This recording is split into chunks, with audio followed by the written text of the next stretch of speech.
What's up, today I'm happy to share with you one of the funniest opening variations really. And it's funny for lots of different reasons. One of them is, this is the opening variation where lots of strong players got in a losing position as black in just 3 moves, which is crazy to think about it. Secondly, it's one of the openings that people completely misunderstand, and a lot of them just don't know it, and those who know it usually misunderstand it, which gives you great chances to get a lot of awesome victories with it within just a couple of variations that you need to know. Anyway, let me reveal what I'm talking about. So you start off with the move pawn d4. If you don't play this move commonly, don't worry, because you don't have to study Queen's Gambit or anything like that. We'll narrow it down to just one system. So after d5 or knight f6, you play the same move knight to c3 here.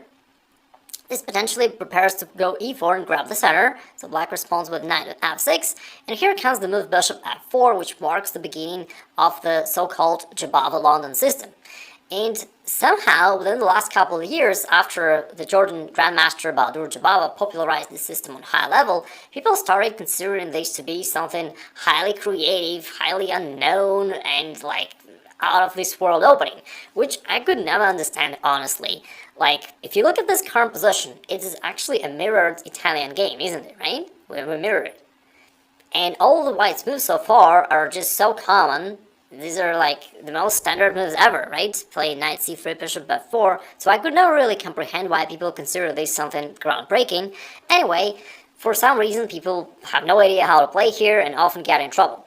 In fact, one of the most common reactions of black here is playing the move knight to c6, which gives black a losing position straight off. By the way, if they develop the knight to d7, that leads to similar variations. And in fact, it's quite common. I've noticed that whenever you surprise your opponents and they don't know what to do, very often they start mimicking your moves. So you play knight c3, they don't know what to do, they just play the same knight to c6. But this fails to realize that, again, we're playing kind of the mirrored Italian game, remember that. So you win with the kind of mirrored fried liver attack with knight to b5, right, hitting the square, and black has no sufficient defense. So that's how you get in the winning position in 3 moves. And here after knight takes c7, you would fork the king as well as the rook, therefore it's a pretty significant threat. And the only way for black to parry this would be to give up a pawn by playing pawn to e5, but here the fun continues. You can grab this pawn, renewing the threat, which will probably force black to trade off here. Now pawn takes, attacks this knight, and after the knight goes to whatever square, e4, g4, d7, doesn't really matter, there is another shocking move here that comes to completely ruin black's position and self-confidence, which is queen takes d5. What the heck? You still keep shocking black from the first move till the last move of this game. It appears as if you blundered the queen, but it's not the case, because if black captures it, you now play knight takes c7, you force that move anyway, forcing the king to move, and it turns out that this is a fork to the queen and king. So after something like king d8 and knight takes d5, with this quick crushing attack, you gobbled up 3 pawns, expose the king, so in the future you'll probably castle queenside, keep attacking it, plus you have a ton of extra pawns and a completely winning position. Okay, let's explore a couple other options.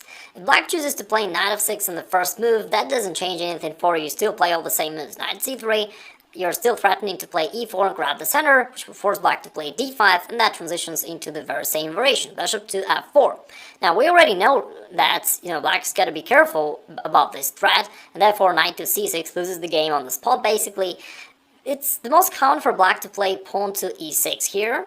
Then you respond pawn to e3, also just developing, and in this position very often black play the move pawn to c5. Again, very standard for the Queen's Gambit, generally speaking, makes a lot of sense. This pawn is supported by the bishop, therefore black wants to attack her center, but it kind of fails again to knight b5. In this case, you're not winning the game completely, but you're just getting a very comfortable attacking position. So knight b5 creates obviously the very same threat.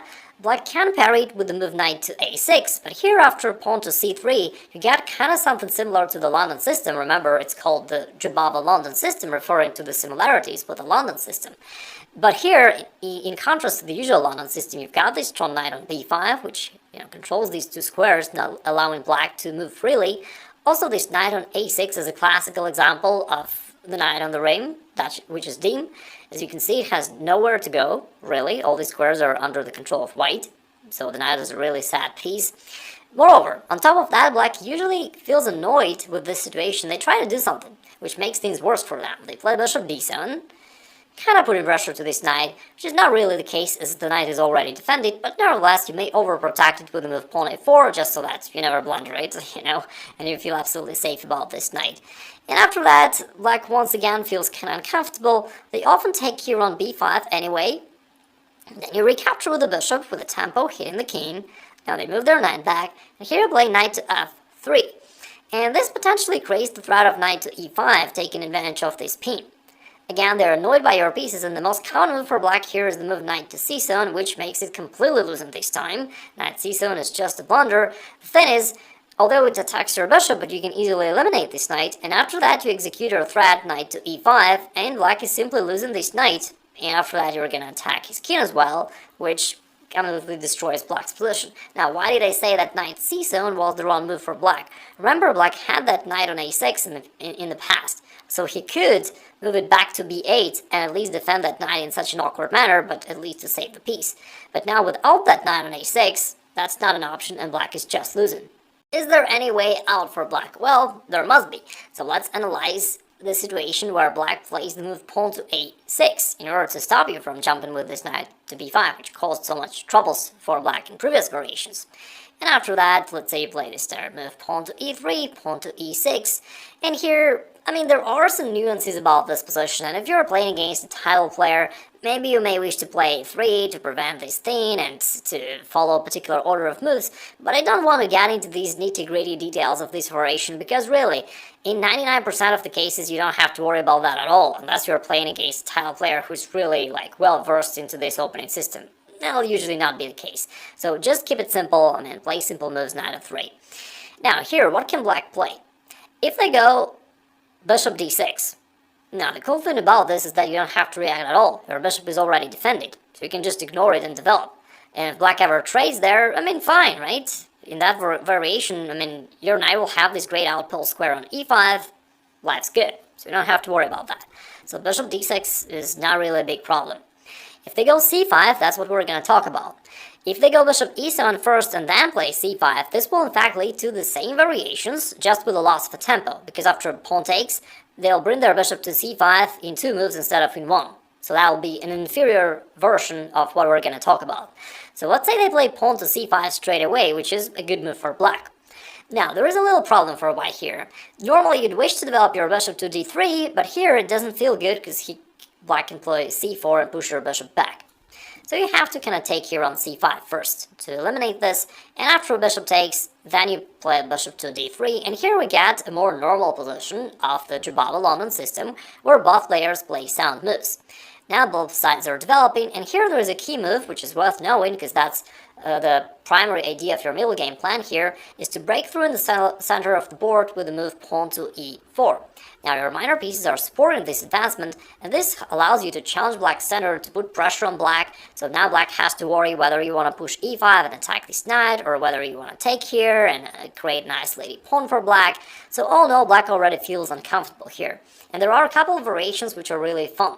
One of them is playing pawn to d4. Now black hopes for your knight to go back, which is a fine move for white to play, but it's even better to play pawn to e5, confusing black right away. So he say, hey, you want to capture my knight? Fine, I'll capture yours. And black will probably have to go for this line anyway, and after this variation, the good thing for you is that you're trading off potentially your side pawn for his castling pawn. So if we continue capturing everything that we can, I mean, now we can also trade rooks, but at the end of the day, the material balance will be equal, but we managed to expose his king, which is fine. We'll be able to attack him later on in the middle game. So that looks dangerous for black.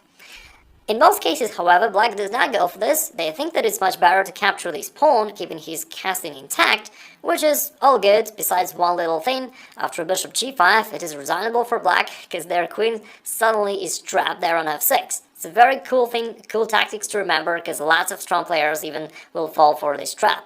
And it's even more common for black to commit a positional error.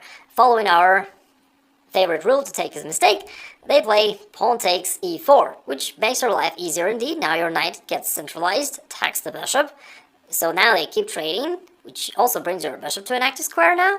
And after that, the most common move for black is yet another error, which makes your positional advantage quite significant, is queen takes d1. They think that by trading off pieces, they reduce the power of your attack. But in fact, if you look at this position at the end of all these exchanges, black is nearly paralyzed. Like, he cannot really move this bishop out, it will be captured. He can't fianchetto the bishop that way, because if he moves the b-pawn forward, he'll lose the knight on c6. Generally speaking, your two bishops are exerting strong pressure around the entire board here, right? And again, it's not that easy even to find any decent move for black here, and you can keep attacking. So that's how you get just the dominant positional advantages. By the way, it's very common, because usually people don't really know what to do after an opening when there are no, like, straightforward threats that they can carry on. They're completely clueless. And so you can take advantage of them and just